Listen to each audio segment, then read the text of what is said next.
பார்த்தீங்கன்னா இந்த டீப்பா தண்ணிக்குள்ள இருக்கிற ஒரு கோயிலா அது கோட்டையான்னு தெரியல. ஸோ இப்போ பார்த்தா தான் தெரியும். ஸோ அதை வந்து இன்னைக்கு போய் பார்க்க போறேன்.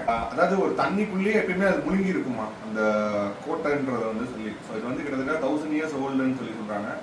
எனக்கு தெரிஞ்சு அது எப்படி இருக்க போகுதுன்னு ரொம்ப எக்ஸைட்டிங்கா இருக்கு. ஸோ வாங்க அங்கே போய் அந்த பிளேஸ் இருக்காங்க.